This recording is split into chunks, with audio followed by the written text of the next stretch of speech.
나 이제 주님의 새 생명 얻으모 옛것은 지나고 새 사람이로다. 그 생명 내 맘에 강같이 흐르고 그 사랑 내게서 해같이 빛난다. 영생을 누리며 주 안에 살리라. 오늘도 내일도 주 함께 살리라. 주 안에 새 생명 얻으니 이전에 줬던 것 이제는 값없다.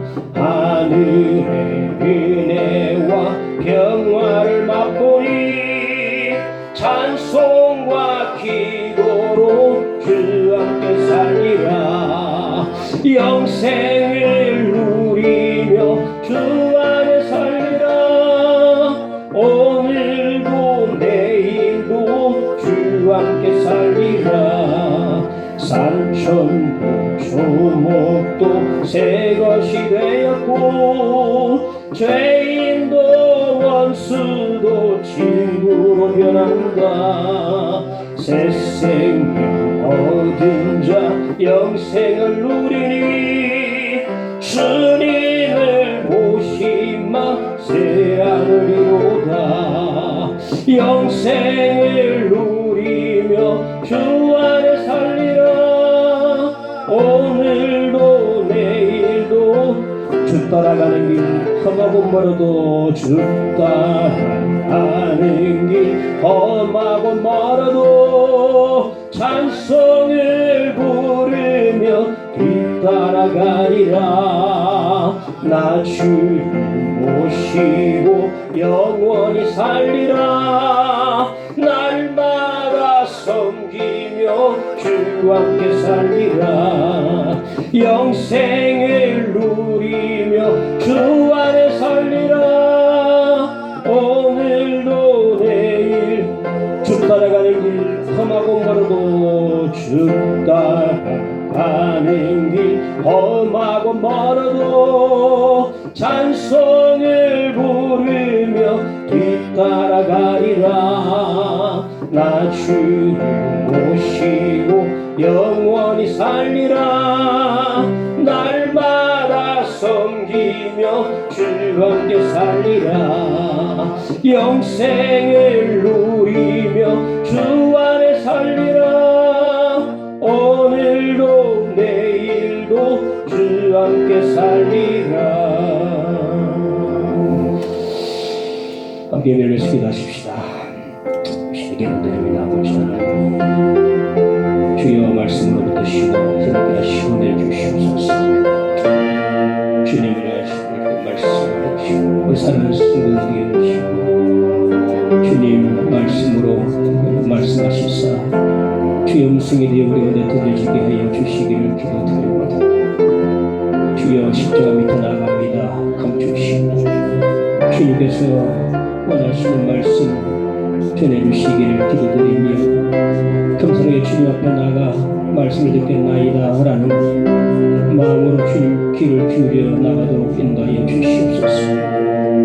불쌍히 여기시고 긍휼히 베풀어 주시기를 기도드립니다. 생명의 말씀 구원의 말씀을 우리 가운데 허락해 주시고 다시 소생케 해주시기를 기도드립니다.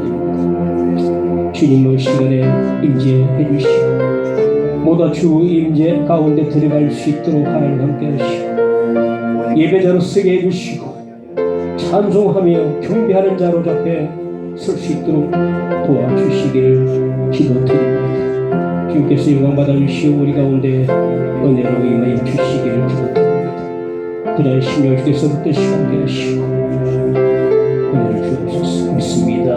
예수 이름으로 믿사옵고 기도하옵나이다. 아멘. 하늘 말씀 사도행전 11장을 보겠습니다.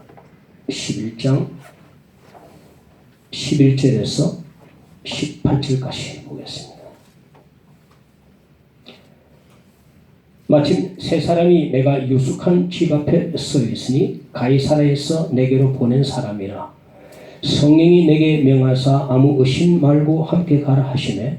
이어서 형제도 나와 함께 가서 그 사람의 집에 들어가니 그가 우리에게 말하기를 천사가 내 집에 서서 말하되 네가 사람을 요바에 보내어 베드로라 하는 시몬을 청하라. 그가 너와 내 온 집이 구원받을 말씀을 네게 일리라 함을 보았다 하거늘 내가 말을 시작할 때에 성령이 그들에게 임하시기를 처음 우리에게 하신 것과 같이 하는지라. 내가 주의 말씀에 요한은 물로 세례를 베풀었으나 너희는 성령으로 세례를 받으리라 하신 것이 생각나노라. 그런즉 하나님이 우리가 주 예수 그리스도를 믿을 때에 주신 것과 같은 선물을 그들에게도 주셨으니 내가 누구이기에 하나님을 능히 맡겠느냐 하더라. 그들이 이 말을 듣고 잠잠하여 하나님께 영광을 돌려 이르되 그러면 하나님께서 이방인에게도 생명 얻는 회개를 주셨도다 아니라. 아멘. 베드로가 고넬료 집에 들어가서 말씀을 전하기 시작하자 성령이 그들에게 임하셨습니다. 그래서 베드로는 그걸 보고 그들에게 물세례를 주었다. 그 후에 고넬료 집에서 며칠 묵었다. 그렇게 말씀해 주고 있습니다. 그 일이 있고 난 뒤에 이 베드로가 예루살렘에 올라가니까 유대인 그리스도인들, 그러니까 유대인으로서 예수를 믿은 자들이 베드로를 보고 비난을 퍼부었습니다. 네가 유대인으로서 이방인의 집에 갔다. 그리고 함께 먹고 함께 잤다. 라고 하는 이유 때문에 비난을 퍼부었습니다. 이제 함께 살펴볼 대목은 사랑과 통념에 대한 말씀을 먼저 우리 들어보도록 하십시다. 예루살렘 유대인의 그리스도인들이 베드로를 비난한 내용이 무엇인가? 좀 전에 말씀드린 것처럼 유대인으로서 이방인의 집에 들어가고 그들과 함께 먹고 잤다는 이유 때문에 그들이 베드로를 비난했습니다. 우리는 알게 모르게 시대의 통념과 문화에 매여서 살게 되어 있습니다. 저도 그렇습니다. 저는 특히나 중국을 많이 싫어합니다. 중국을 싫어한다.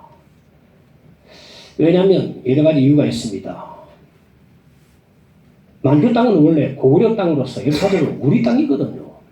그런데 2002년부터 그들이 역사 자기 땅으로 편입을 시키고 있어요. 그걸 바로 동북 공정이라 그러는데 자기 땅으로 편입을 시키는 작업을 하고 있다. 동북 공정을 하고 있습니다. 그리고 한복도 적을 거라 그러고 세계적으로 잘 나가는 게 있으면 전부 적을 거라고 합니다. 여기도 우리 거다. 중국말 자체가 나는 말 좀 듣기가 시끄러워요. 좀 너무 듣기가 억양도 그렇고 좀 시끄럽고요. 조용하지 않습니다. 거북합니다. 듣기. 중국 사람들이 자기 민족을 세계 문명의 중심으로 보는 사상이 바로 중화사상인데 이 중화사상 때문에 어디 가든지 자기들 세계 최고 중심이라 그럽니다. 이것 때문에 자꾸 부딪혀요. 이런 민족사관이 저는 싫습니다. 그들의 민족사관을 세계관으로 삼기 때문에 어디 가든지 세계관과 민족사관이 부딪히면 다 다투게 되어 있어요. 그래서 세계 많은 사람들이 중국을 싫어하는 이유가 또 있습니다. 그들은 민족사관 가지고 세계관을 가지고 있으니까 어디 가든지 싸우게 되거든요.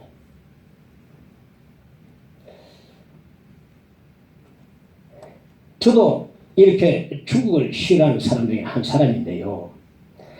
우리는 알게 모르게 시대의 통념과 문화에 묶여서 살게 되어 있습니다. 오늘 본문에 나오는 유대인 그리스도인들도 마찬가지입니다.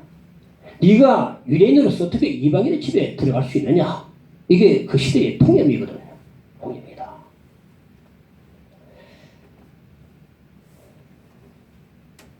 통념과 문화를 세상 법이라고 한다면 이 세상 법보다 더 높은 법이 있습니다. 우리 그리스도인들은 이 세상 법보다 더 높은 법에 매여서 붙잡혀서 살아야 한다. 그 말입니다. 그럼 이 세상 법보다 더 높은 법이 뭐냐 하면 사랑의 법이에요. 사랑의 법이다. 이 사랑의 법이 통념과 문화를 세상 법을 그 위에 높이 있고 우리 양심법 위에 있고 그리고 율법 위에 있고 우리 국법, 헌법 위에까지 군림을 하는 게 사랑의 법이다. 이 사랑의 법이 맨 위에 군림을 하고 모든 법 위에 군림을 하고 있는 겁니다. 이걸 알아야 돼요. 그래서 이 법을 추상같이 집행하는 서슬프르게 집행하는 그런 사회마다 사랑이 설 자리가 없고 사랑이 충만하면 할수록 법은 필요 없어지는 겁니다. 우리가 그렇게 사랑으로 충만하면은 이 사회는 사실 법이 없어 돌아가게 되어 있는 것입니다. 윤리적으로. 사랑의 법이 최고 위에 있다. 우리가 이 시대에 통념과 문화에 매여 살 수밖에 없지만 이 세상 법 위에 군림하고 있는 더 높이 있는 법이 사랑의 법이다. 이 사랑의 법에 매여 있다면 이 세상 법, 율법, 국법, 양심법 전부 다 초월하고 다 이룰 수가 있어요. 율법은 하지 마라 하지 않습니까? 사랑은 하라 하지 않습니까? 사랑하면 하지 말라 법은 그대로 지켜지게 되는 것입니다. 이웃을 사랑하라 이게 다 들어있거든요.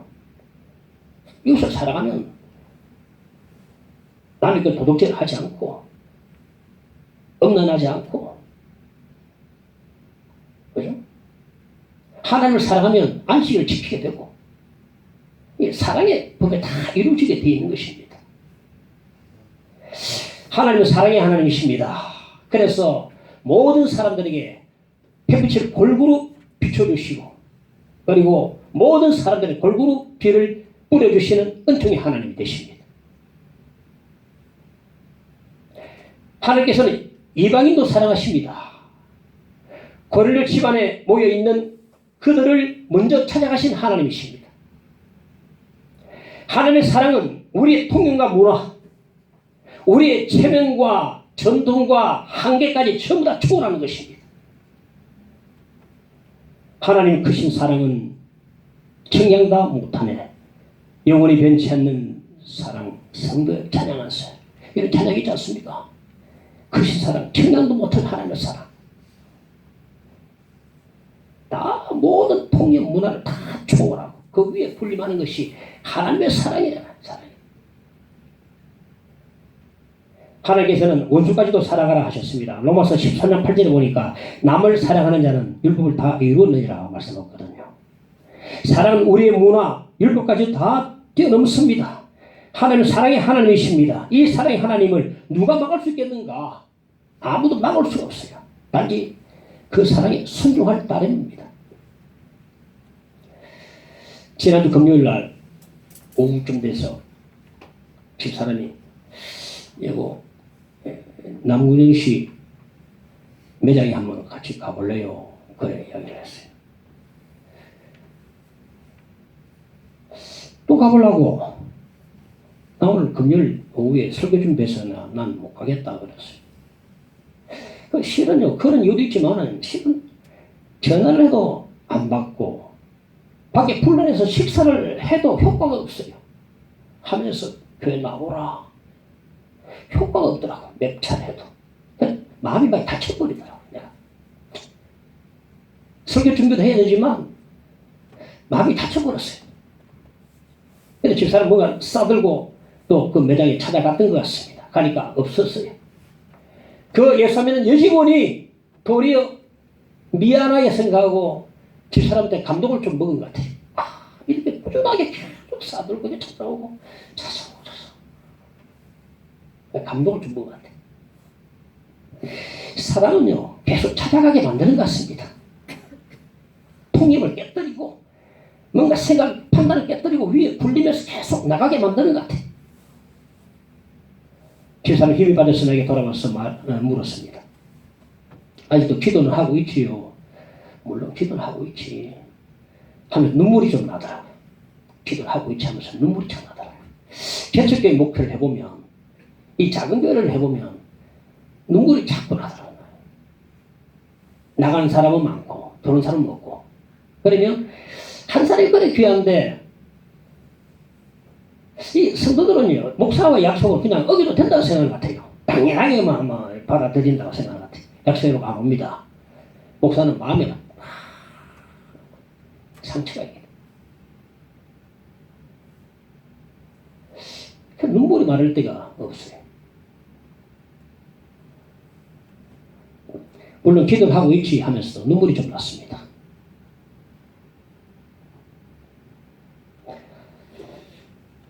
우리는 대부분 선을 꺼놓고 살아갑니다. 나에게 이익이 돌아올 때만 사랑합니다. 그렇지 않으면 냉정하게 돌아서고 맙니다. 나에게 이익이 안 돌아오면 냉정하게 끊어버려요. 쌀쌀맞게 끊어버립니다. 그러나 사랑은 우리의 통념과 판단과 율법까지도 뛰어넘는 것입니다. 로마서 13장 10절에 보니까 사랑은 율법의 완성이라 했거든요. 아무도 사랑을 이길 수가 없어요. 막을 수가 없습니다. 이 하나님의 사랑을. 출입 금지 편말 세고친 것도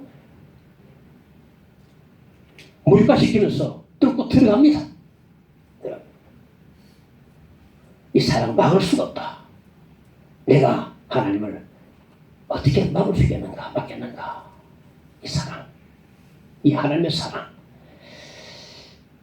우리가 간직했으면 합니다. 둘째, 사실과 믿음.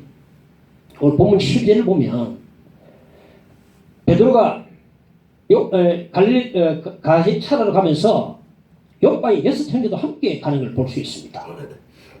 그러니까 베드로와 포함해서 7명이 이제 가는 거지요. 7명이 고넬료 집으로 갑니다. 왜 6명의 형제들도 함께 갔을 것인가, 간 것인가? 아마도 거기서 일어난 사건과 사실에 대한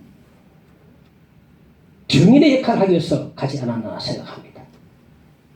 만약 베드로 혼자 가서 고넬료 집에서 사건을 경험했다면 아무리 베드로 사도를 할지라도 그의 경험을 사람들이 의심했을 수도 있습니다.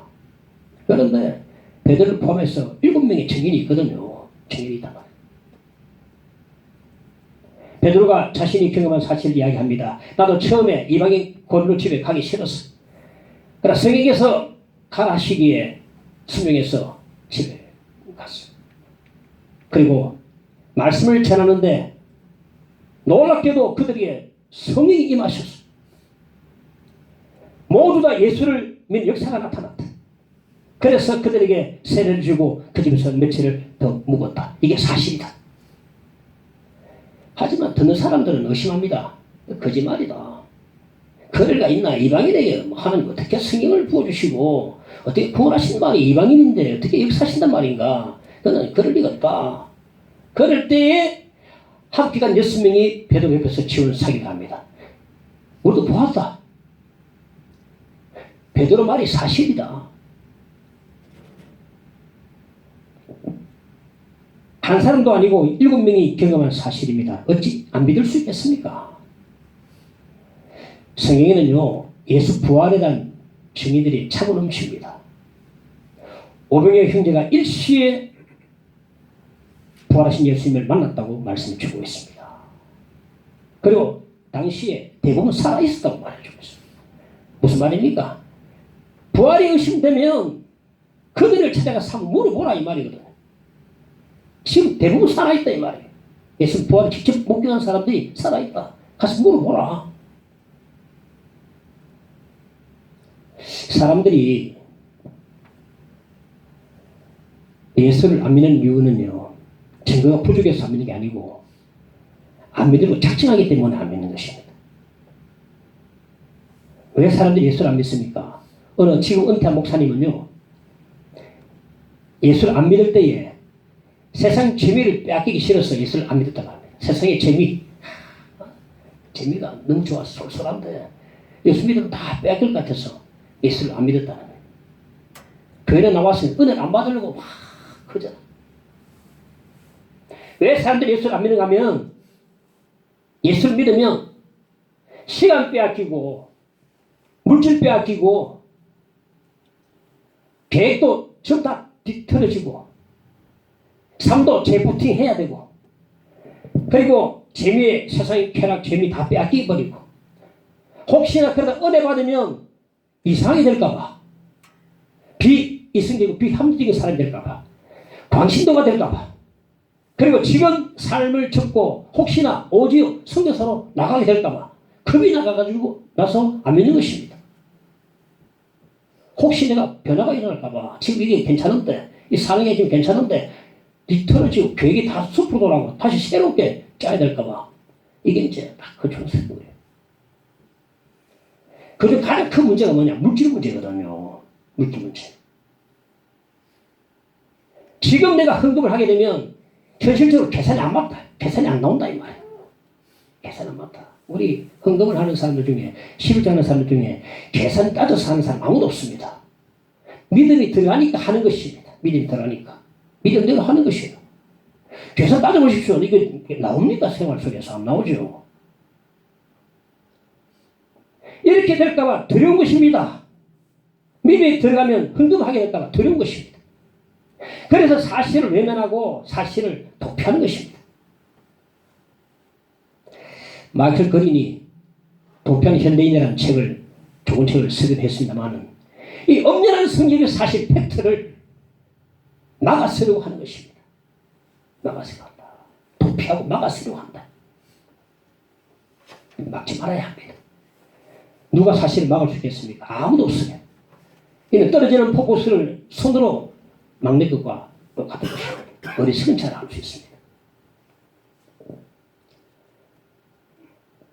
비판의식을 지성이라고 착각하지 말아야 합니다.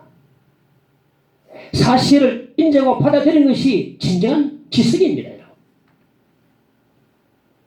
도란 사실을 막을 수가 없습니다. 차라리 항복하고 그냥 받아들이는 것이 가장 현명한 일입니다. 사실을 믿음으로 받아들이는 순간부터 이제 복되고 기쁜 믿음의 삶이 시작이 되어지게 되는 것입니다. 세 번째, 영혼 구원과 거래. 베드로가 고넬료 집에 들어가니까 고넬료가 베드로 발 앞에 엎드려서 절을 하면서 천사가 나타나서 자기에게 일러준 말을 베드로에게 다 전했습니다. 13절 14절에 보니까 네가 사람을 욥바에 보내어 베드로라 하는 시몬을 청하라. 그가 너와 내 온 집이 구원받을 말씀을 네게 이르리라 하거늘. 고넬료의 말을 듣고 베드로는 하나님께서 자신을 고넬료의 집에 보내신 이유를 비로소 깨달았습니다. 이 구원의 말씀을 전하기 위해서 나를 이 집에 보냈구나. 구원의 말씀, 이 말씀 전하기 위해서 하나님 나를 이곳에 보내셨구나.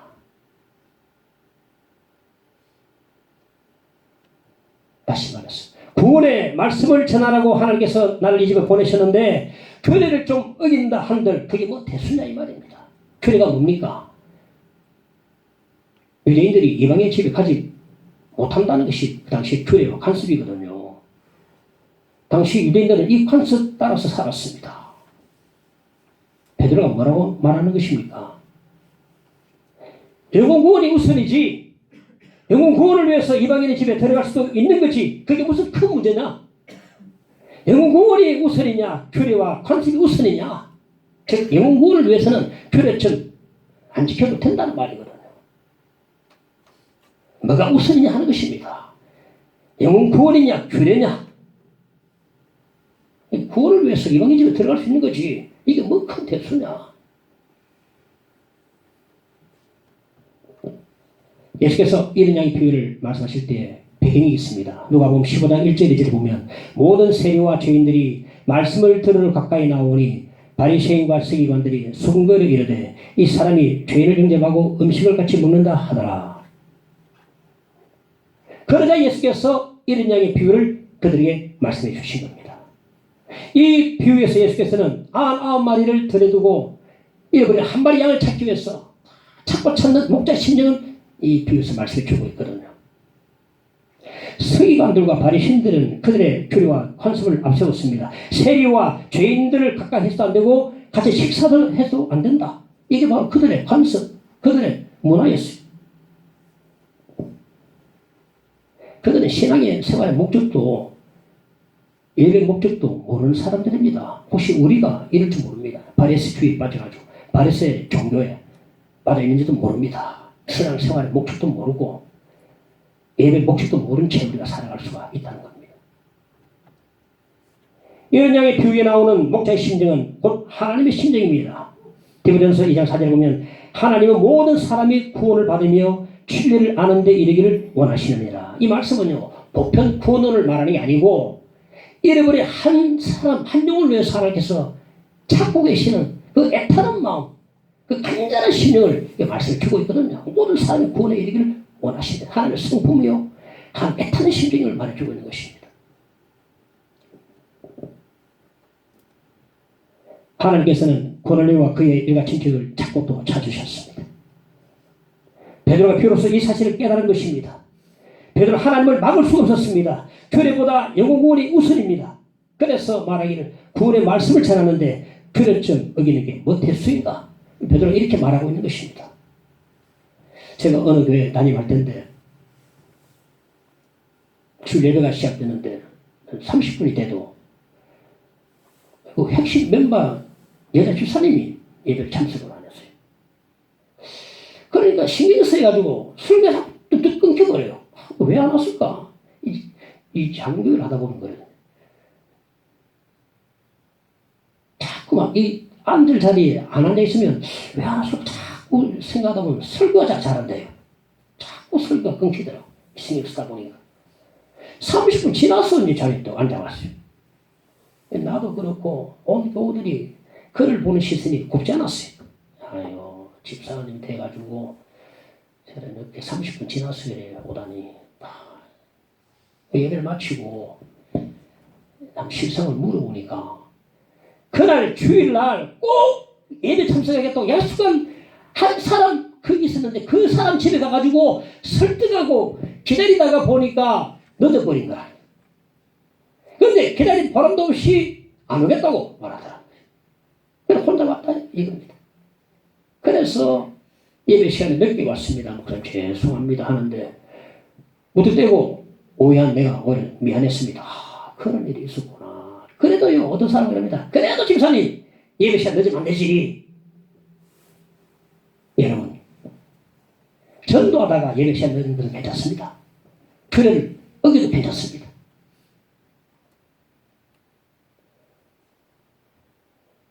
예배의 목적이 무엇입니까?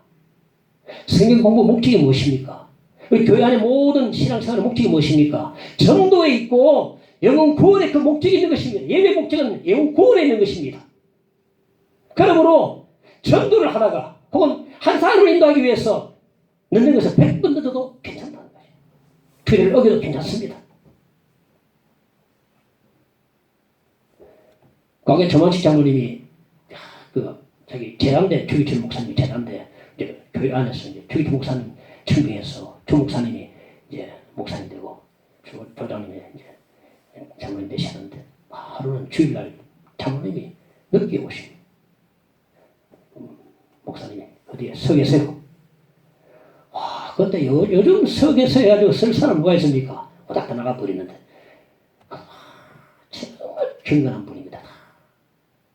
나중에 물어보니까 한 사람 전도하다가 늦었다. 오늘 전도하다가 늦었습니다. 그렇게 영권으로 말씀할 수 있는 그 목사님은 대단하고 순종하는 그 장로님도 영적으로 참 경건하고 대단한 분이라서 알 수 있습니다. 우리가 전도하다가 한 사람을 인도하려고 하다가 늦은 것은 100번 늦어도 괜찮다. 교례점 어겨도 괜찮습니다. 이게 바로 잃어버린 한 영혼을 찾고 찾는 하나님의 심정이 되는 것입니다. 어쩌면 한 사람한테 데리고 올까?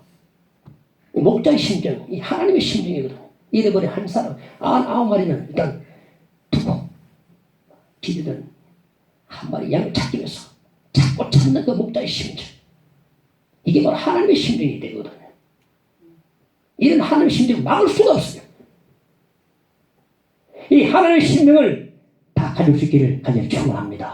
가져야 됩니다. 이들이 하나님께 순종하고 이들이 전도하고 이들을 막을 수가 없어요. 막을 수. 저 집사람 이야기해서 죄송합니다만은 지난 친구 유명 권사님이 대구에 권사님으로 계시는데 학교 동창인데 카톡에 사진을 찍어 올려보는데 내가 봤어요. 대구 여기니 거기서 큰 플래카드도 전도하더라고요. 예수 믿으세요. 여러분 그런 권사님 있습니까? 예수 믿으세요. 전도대장이 못 막습니다. 여러분. 하나님의 심정, 그 목자의 간절한 심정, 자꾸 찾는 그 심정을 가진 자 막지 못합니다. 누가 하나님을 막겠느냐? 막을 수 없어요. 이 하나님의 심을 가진 사람은 막을 수가 없습니다. 그 심을 가진 사람은 하나님께 순종할 따름입니다. 순종하면요, 전도한 사람 막을 수 없습니다. 이는 하나님의 심령을 가진 자가 되셔. 그런 말이 되겠습니다. 이렇게 성령의 음성과 순종. 베드로는 성령의 음성에 순종했습니다. 누가 성령의 음성에 순종하지 않겠습니까? 못하겠습니까? 막을 수 있겠습니까? 아무도 없습니다. 성령의 음성에 누가 카타부터 할 수 있겠는가? 내 생각에는 성령의 음성이 오르니 그러니 누가 이렇게 말할 수 있겠습니까? 이방인을 따라 함께 가라 하시니까 함께 갔습니다. 고넬료 집에 들어가라 하니까 들어갔습니다. 구원의 말씀을 전하라니까 전했습니다. 성령의 음성에 어찌 딴소리 할 수 있겠습니까? 난 못합니다. 이방인의 집에 들어갈 수 없습니다. 이거는 통임을 깨뜨리는 것입니다. 이방인들의 구원의 말씀을 전할 수 없습니다. 이거는 규례를 어기는 것이라 생각됩니다. 나는 그럴 수 없습니다. 성령의 음성에 누가 이렇게 말할 수 있겠습니까? 할 수 없어요. 성령이 말하시는 영이십니다. 매 순간마다 우리 마음에 말씀을 하십니다. 음성 주십니다. 우리가 거절할 뿐이고 못 들은 척합니다. 성령께서 사랑하라 하시면 사랑합시다. 용서하라면 용서합시다. 먼저가 찾아가서 용서를 빌려면 먼저 용서를 빕시다. 손을 내밀라 하면 먼저 손을 내밉시다. 저 사람에게 가서 전도하라면 전도합시다. 베드로에게 하신 것처럼 의심하지 말라 하면 의심하지 맙시다. 나를 믿으라 하면 오직 하나님만 믿읍시다. 그리고 저 사람에게 가서 도와주라 하면 도와줍시다. 성령님은요, 이와 같은 음성을 매 순간마다 우리가 주시거든요. 제3위 되신 성령 하나님이 바로 우리 가운데 인격적인 하나님으로서 우리가 말씀을 하시. 사랑하라, 용서하라, 도와주라, 전도하라, 기도하라, 말씀을 읽어라. 어느 목사님은 공고에서 정말 우주처럼 얘기는 그 목사님 한 분 계셨는데 기도하니까 하나님 성령께서 마음을 주시고 음성 주셔서 노예할 때 목사님 사랑합니다니까 나 오지 마세요. 난 당신의 그런 사랑하고 싶지 않습니다. 목사님 그런 사랑합니다. 난 당신 운수처럼 생각합니다. 운수처럼 생각합니다. 운수를 사랑합니다. 어떤 목사님은요, 그렇게 나는 못할 것 같아요. 자기가 누구한테 상처를 입혔어요. 기도하니까 참 마음이 불편해. 성경에서 내 쪽으로 음성 주시는데 가서 빌어라. 그래서 전화하니까 안 받고 해서 두 번째 이제 억지로 만나가지고 그분 앞에 무릎을 꿇고 용서 빌었다는 거예요. 그 예수 전도단에 섬기는 목사님인데 영성이 참 대단한 것 같아요. 여기 무릎을 꿇고 용서 비니까 그 목사님도 눈물 흘리면서 같이 부둥켜서 기도를 했다. 우리는요, 매 순간마다 하나님의 음성을 듣고도 우리는 모른 척합니다. 안 들은 척합니다. 무시해버립니다. 내 상황과 처지에 안 맞다고 따지고 듭니다. 이건 안 맞습니다. 나 이럴 수 없습니다. 알고나 하십니까? 나 이럴 수 없습니다. 그 사람 어떤 사람인지 알아요. 난 못 갑니다. 할 수 없습니다. 언제가 고리텐붐 자매님 이야기를 하지 않습니까? 그렇게 이 나치 수용소에서 가족 구분을 다 당하고 가족들이 다 거기서 죽어나가는데 정말 가족들을 심하게 고문했던 나치 한 사람이 나중에 나치가 망하고 그 고리텐붐 자매님이 독일을 돌면서 용서복음을 전하는데 다 전하는데 또 인사를 하는데 자기 가족을 고문했던 죽였던 저 나치가 뒤에서 딱 줄 서가지고 악수하려고 딱 가슴이 딱 맞지. 하나님 나 저 사람은 절대 용서할 수 없습니다. 성경에서 말하겠습니까? 용서할 수 없습니다. 계속 가까워오고 있어요. 참 은혜 많이 받았습니다. 저 사람은 용서할 수 없습니다. 용서하라. 내가 너에게 명령한다. 용서하라. 할 수 없습니다. 바로 앞에 왔어요. 그 나치가 제 가족을 죽인 나치가 손을 내립니다. 이 순종은 의지적 순종이거든요. 감정으로 순종을 못합니다. 의지적 순종입니다. 의지적으로 안 되지만 손을 잡고 안았더니 용서할 마음을 한번 주시다. 강기로 주시다. 용서할 마음은 그때 따라오는 겁니다. 용서하라. 할 수 없습니다. 나 저 사람만은 안 됩니다. 용서하라 명령이다. 의지적으로 손잡고 안았더니 용서할 마음이 뒤따라오다. 우리는요 매 순간마다 이런 하나님의 음성을 듣고 있습니다만은 모른 척하고 있습니다. 오늘 한번 생각해 보십시오.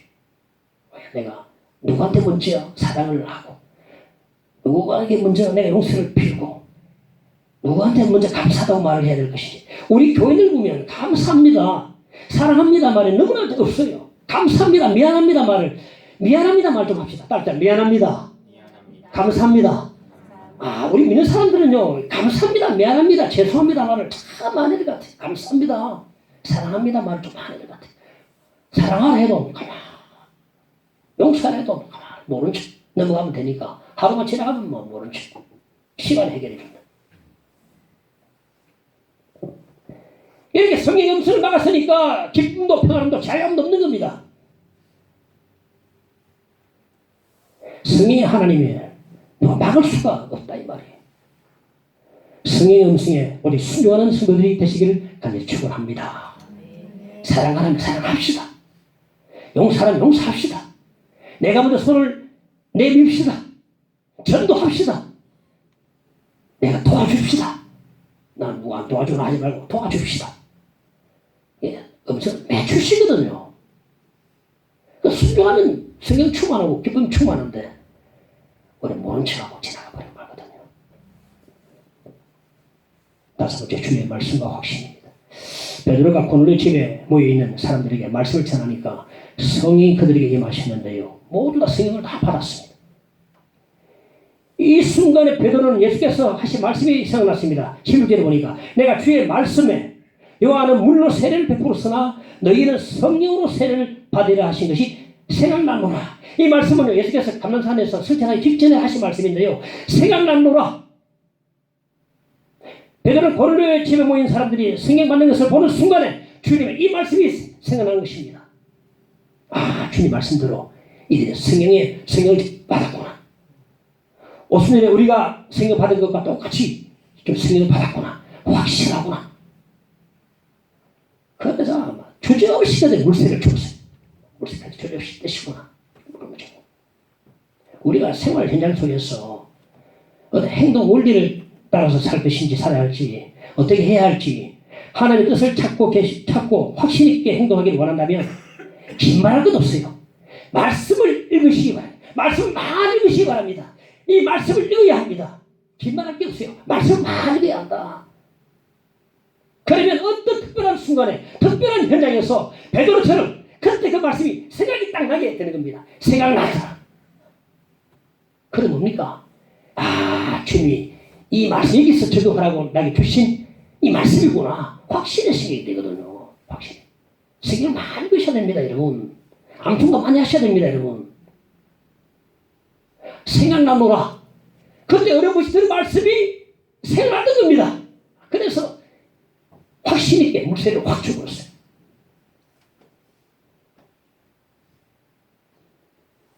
이것이 바로 여기 주신 말씀이구나. 확신이 생기고 확신 있게 적용하고 확신 있게 행동하게 되는 것입니다. 제가 단언컨대 성경 음성을 들으려고 뭐 안 들리나 하고 엉뚱한 데 자꾸 뭐 쳐다보고 귀걸이 하지 말고 자꾸 들으려고 애쓰지 말고요. 성경을 읽으시기 바랍니다. 성경을 읽으셔야 돼요. 성경 없으면 들으면 뭐 하겠습니까, 여러분? 그러니까 들었던 사람이 들어 있어요. 근데 들어도 저기단 말입니까? 뭐 시기야, 뭐 말해. 그거 들어가서 어떤 거 아닙니까? 어떤 사람은 뭐 정말로 뭐 그렇게 오늘 무슨 옷도 입어라. 오늘 뭐도 뭐 이렇게 뭘 타라 뭐 이런 식으로 갖다 그럴 필요 아니 우리한테 자유를 주셨는데 믿음으로 다 선택하면 되는데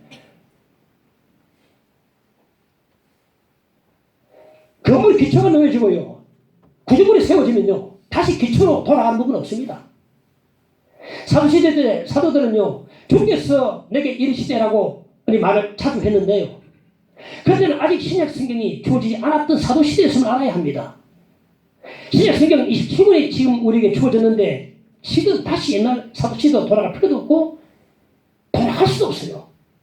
그러므로 지금은 누구든지요 주께서 내게 이르시되라는 말을 감히 할 수가 없습니다. 사도시대처럼 주께서 내게 이르시되 감히 말할 수 없어요. 지금은 주님께서 이 말씀을 통해서 성경을 통해서 말씀하신다는 겁니다.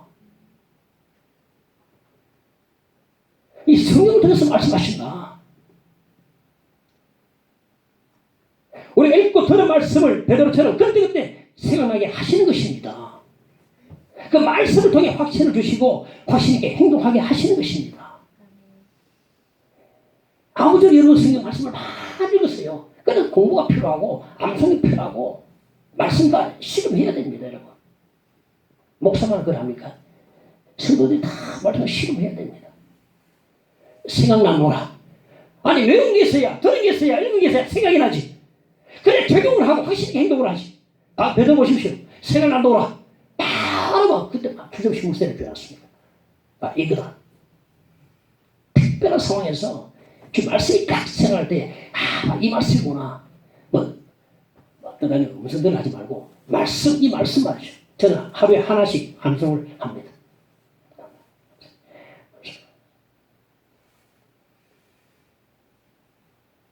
생각이 딱 나면 바로 이 말씀이구나. 바로 이 말씀이야. 그러면 그 현장에 적용하고 힘있게 확신있게 나가게 되는 것입니다. 마지막으로 하나님의 섭리와 순종. 우리가 사도행전 10장 11장을 우리가 이미 말씀을 들어와서 알고 있지만은 이방인 고넬료와 그의 일가 친척과 친구들이 구원받은 것은요 사람의 계획한 바가 전혀 아닙니다. 오로지 전적으로 하나님의 주도하시고 하나님의 섭리하시고 하나님의 역사하심이거든요. 그 17절에 뭐랍니까? 그런즉 내가 누구이기에 하나님을 능히 받게 되냐? 내가 누구이기에 하나님의 섭리하심을 우리가 어떻게 막을 수 있겠습니까? 우리가 누구이기에 하나님을 막을 수 있겠습니까? 아무도 막을 수 없어요. 베드로가 선언합니다. 나는 하나님의 섭리를 도저히 막을 수 없다. 그리고 내가 누구이기에 하나님을 막을 수 있겠느냐? 이 말 속에는 너희도 막을 수 없다 이 말이거든. 이 말이 숨어 있어요. 너희도 막을 수 없다. 나도 하나님의 섭리하심을 막을 수 없고 너희들도 하나님의 섭리하심을 막을 수 없다.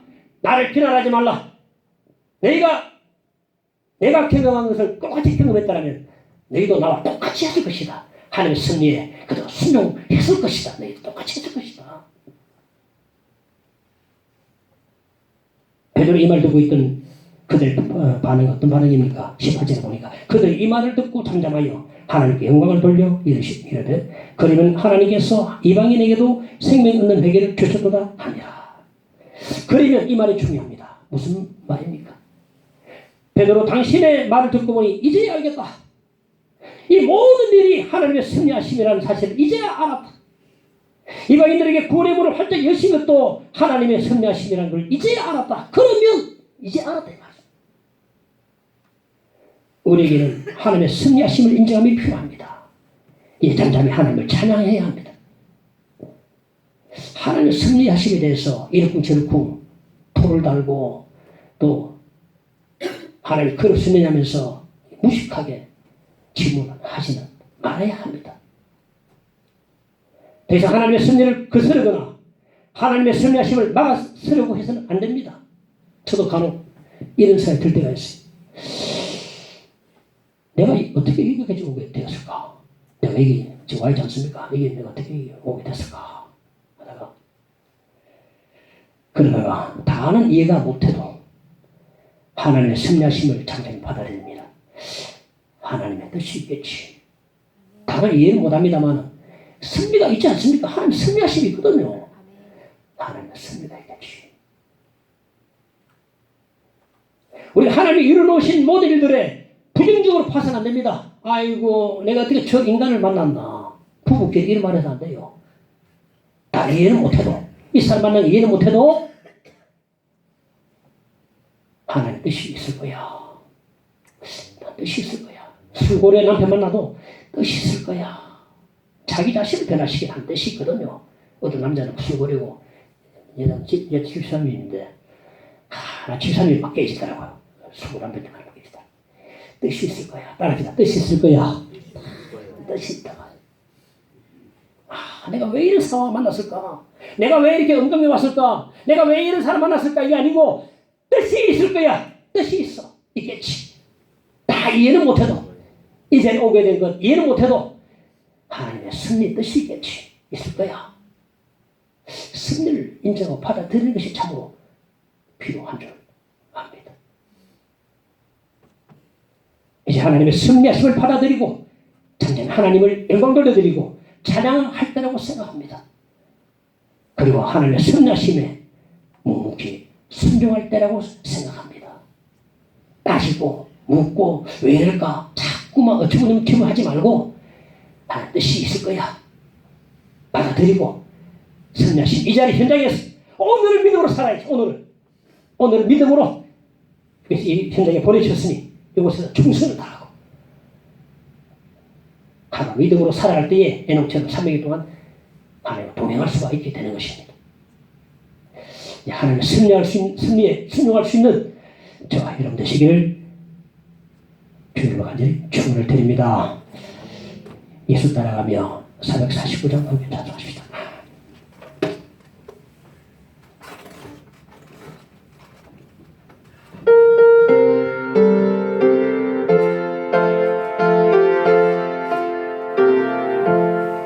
예수 따라가며 복음 순종하면 우리 행할 길 완하겠네. 주를 의지하며 순종하는 자를 주가 늘 함께 하시리라. 의지하고 순종하는 길을 예수 안에 즐겁고 복된 길이로다. 해를 당하거나 우리 고생할 때 주가 위로해 주시겠네. 주를 의지하며 순종하는 자를 주가 안위해 주시리라. 의지하고 순종하는 길을 예수 안에 즐겁고 복된 길이로다. 남의 짐을 지고 슬픔 위로하면 주가 상급을 주시겠네. 주를 의지하며 순종하는 자를 항상 복 내려 주시리라. 의지하고 순종하는 길을 예수 안에 즐겁고 복된 길이로다. 우리 받은 것을 주께 받으리면 우리 기쁨이 넘치겠네. 주를 의지하며 순종하는 자를 은혜 풍성케 하시리라. 의지하고 순종하는 길을 복된 길 주를 힘입어서 주를 힘입어서 말씀 잘 배우고 주를 모시고 살아가세. 주를 의지하며 항상 순종하면 주가 사랑해 주시리라. 의지하고 순종하는 길을 예수 안에 즐겁. 주를 힘입어서 말씀 잘 배우고 주를 힘입어서 말씀 잘 배우고 주를 모시고 살아가세. 주를 의지하며 항상 순종하면 주가 사랑해 주시리라. 의지하고 순종하는 길은 예수 안에 즐겁고 복된 길이로다. 오늘 말씀을 기억하면서 저희 함께 기도하고 나가십시다. 하겠습니다. 주의 신의 기도드립니다. 고맙습니다. 하나님 감사합니다. 나의 말씀해 주신 것을 듣고 하나님이 어디고 나가도록 인도해 주시옵소서. 하나님의 승리를 순종하고 나가도록 주시고 주 앞에 찬양하고 나가는 자 되게 주시고 장담이 받아들이는 자가 되게 해주시고 믿음으로 오늘 살아가는 자가 되도록 인도해 주시기를 간절히 기도합니다. 주님 저희들에게 믿음을 더해 주시옵소서. 순종을 더해 주시옵소서. 하나님 의지하는 믿음을 더해 주옵소서. 말씀을 붙들고 나가는 삶이 되도록 인도해 주시기를 기도합니다. 주여 주여 함께 오소서. 믿습니다. 주여 함께 오소서. 믿습니다. 예수 이름으로 기도합니다.